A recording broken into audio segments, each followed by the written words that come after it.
Ako ay nasa isang lugar kung saan nagsimula ang kwento ko. Ako nga pala si Benedict Martinez. Paano nga ba nagsimula ang kwento ko? Dito nagsimula ang aking tinig sa pagsulat o pagbuo ng mga awitin. At dito sa lugar na to nabuo ang munti kong mga pangarap. Dito ako umpisa nangarap na sana matagpuan ko pa yung babaeng nakilala ko sa lugar na to. At kahit pa sa tingin ko ay malabong mangyari yung mga bagay na yon, pero hindi pa rin ako nawawala ng pag-asa na sana isang araw mag-cross din yung landas namin at magkita kaming dalawa.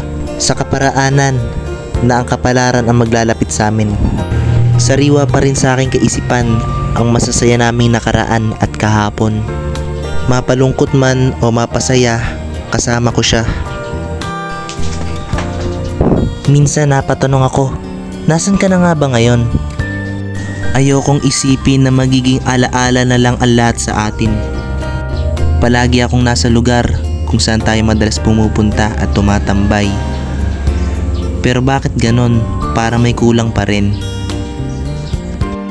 Pero kahit ilang beses ka pang burahin sa isipan ko, hindi kita kayang kalimutan. Parang yung kwento ko, may simula ito pero walang pagtatapos. Itong istorya ko at istorya natin, ihalin tulad mo sa pag-ibig ko, hindi nawawala at hindi magtatapos. Matapos man itong istorya ko, pero palagi mong tatandaan na ang pag-ibig ko sa iyo ay hindi magtatapos.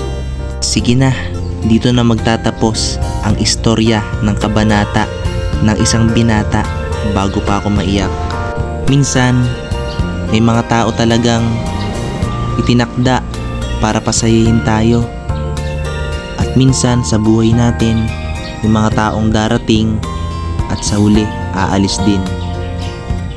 Kaya minsan napapatanong ako, maghihintay pa rin ba ako kung alam ko na yung taong hinihintay ko ay may hinihintay ring iba?